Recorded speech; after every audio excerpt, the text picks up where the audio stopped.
Welcome back, guys. We would like to look more about controls and try to understand what are the different kind of controls do we have, what are those, how those controls can reduce the risk. Okay, right.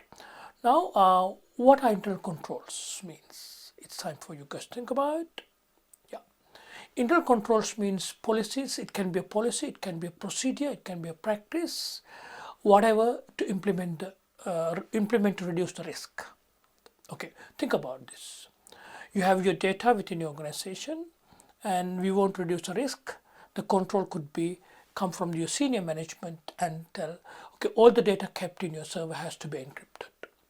So that's a policy procedure come from your senior management. Okay, and then same time, sometimes like somebody might steal your username and password and try to have unauthorized access to the company or information. Then from the senior management, they might come up with a policy saying that, okay, every employee must change their username and password at least once in 3 months' time. So it's a policy and procedure to reduce the risk. So basically, the senior management within the organization comes with the policies and procedures. So those policies and procedures would be implemented by the IT people as controls. So policy and procedure could be change the password once in every 3 months time. Okay, so how it be controlled, how it be implemented. So IT people might send an email to all the employees to change, but usually you guys just simply delete that email. So then they want to implement it, and the way of implementing is that if you don't change your username and password once in 3 months time, your account is going to be freeze. That means you can't use the previous one anymore. You must change it in order to continue to have access to the system. So it's a way of implementing. Okay, so we have policies and procedures. At the same time, the other way is that what has come from government, laws and regulation as well. So laws and regulation can also be controls. At the authorities level, government organizations level, if they think that financial industries, for example, has to make a reasonable effort to protect the whatever the client's request or client's data, in that sense, they might come up with the controls, or they might come up with the policies and procedures, right? Now the next slide, we are going to look at what are the different kind of internal controls we have it. So there are 3 of them: preventive control, detective control, and corrective control. So let's try to understand what are these. Okay, let's look at an example to understand this different kind of preventive, detective, and corrective controls. The example is a risk of fire. So risk of fire, it could happen at any time, at anywhere. So think about that your organization, the place you work, place you study, your university, your school, okay, or your workplace might have a risk of fire, yes, everywhere. So now we're going to come up with controls to reduce the fire within your organization, in your school. Can you list 15 controls to reduce the risk of fire? Assume that senior management in your organization, in your school, hired you guys as consultant and ask you guys to come up with controls, recommend some controls to senior management to reduce the risk of fire.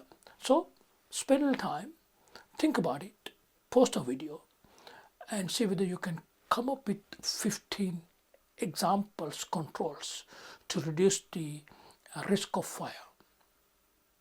All right, now I would like to show you a typical list of 15. I always keep asking my students when I teach to them in my class to come up with 15. So this is a typical list that came up from my students. Okay, so just have a look at this 15. Okay, just post a video and have a look at this 15 controls. I'm sure that you came up with similar ones, very much similar. So now I have a question next is this: looking at this list, or the list that you created, can you list them or can you categorize them as which one is preventive, which one is detective, and which one is corrective? I'm sure that takes some time. Sometimes it can be challenging. So take some time, pause the video, look at the list I gave you guys, and look at the list that you have written. So write down which one is preventive, which one is detective, which one is corrective. All right, I hope you come up with a good list. So this is what usually my students respond. So they make it almost everything right, except probably one of them. They make mistakes most time. So, okay, one of them is wrong. Out of this 15, can you guess which one it is? If you can guess it, of course, you have a good understanding of controls, right? Which one is correct? Which one is not correct? All right, this is the one. Install fire extinguisher. My students usually classify as corrective controls. Okay, they think that would correct the fire. So then I ask the simple question from them, is that, look here, so this, your desk is burning, and then you take the fire extinguisher and you put it input to that, you just spray to your desk, and magically your desks become as usual before. Does it happen? Not really. So it's definitely a preventive control. So what kind of preventive controls are these? It's prevent the impact. Okay, that's what. So we understand that preventive controls could prevent the impact. That means if we don't use a fire extinguisher, the damage would be much more than if we don't. Okay, so that's a simple example here. Okay, the next thing to understand is there are 15 controls. So I would like to rank them and try to rank them and try to have an idea which one should come first. For example, your senior management says that 15 is too many. Can you reduce to 5? Which 5? In this case, which 5 is the most important to your organization? So in that case, you go to rank them. So could you please think about? So which probably you can think about 2 or 3 or 4 that we should come first. If you can have very few controls within your organization, which one should it be? Okay. Now, before we go to the next slide for my explanation, when you look at in general, the preventive controls usually come before the detective, because we want to prevent whatever happens first, and then detect as soon as possible, and then to correct. So it's good to have a mix of all the controls, but first one could be preventive. Prevent as much as possible, okay, and then detect as soon as possible. Finally, if you couldn't prevent, or if you couldn't detect early, or whenever we detect it, we should do the correction. Okay, now which one it should come first? So these two, number 9 and number 10, which is no naked flame in the building, no smoking, should come before anyone else. Can you guess why? Why this 9 and 10 should come before anyone else or before anything else? Okay, so the main reason is this. Remember, when we talk about preventive controls, let's think back the definition of risk, and then when we talk about risk, so we have the two elements of risk. First one is threat, of course, that we look at different threats, and then what? Reduce the probability and the impact. Okay, so which one should come in preventive controls? Reduce the probability should come before reduce the impact. So if you look at the list, no naked flame, no smoking, definitely reduce the probability of occurring the fire. So this one should come first before reducing the impact. Okay, now let's go back to our list again. Okay, so when you go back to list again, install fire alarm. So it's very clear to all of us, it's a detective control.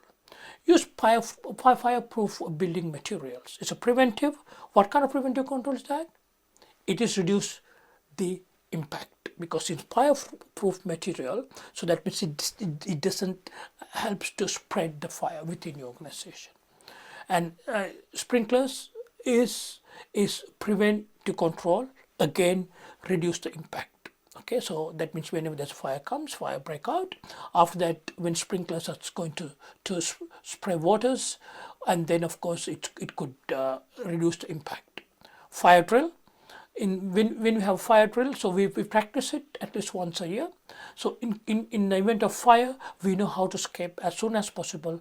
That will reduce the impact to us. That means without less damage to us, less impact to us. Okay, and then detective controls are always easy to understand it. And escape route, so we know how to go out as soon as possible, reduce the impact again. Okay, the education workshops, that means we have an idea about, like, for example, education workshops could be both preventive and detective as well. Okay, right. And then we talk about fire extinguishers, we talk about it, right? And then backup systems, because backup system is a corrective ones. Say once we lose the data, we back up for the restoration. So backup is kind of corrective control. Okay, regular maintenance of devices, so that if you regular maintenance of devices, that means that devices may not malfunction, or maybe maybe create fire, maybe that short circuit of devices or something happens to the devices. Okay, and then regular fire department inspections, they would come and see whether everything's in place. Then that could be a preventive control, and then of course again reduce the impact of the fire. Fire insurance corrective, because once the fire happens, so using the insurance, that we will be able to cover up the expenses. So that's going to be kind of corrective controls. And CCTV camera, so as we all know, they are detective ones. Let's go back to the slides that we have been talking, which is the most important one should come first all the time, is reduce the probability and reduce the impact is next, and then preventive control should come first. Okay.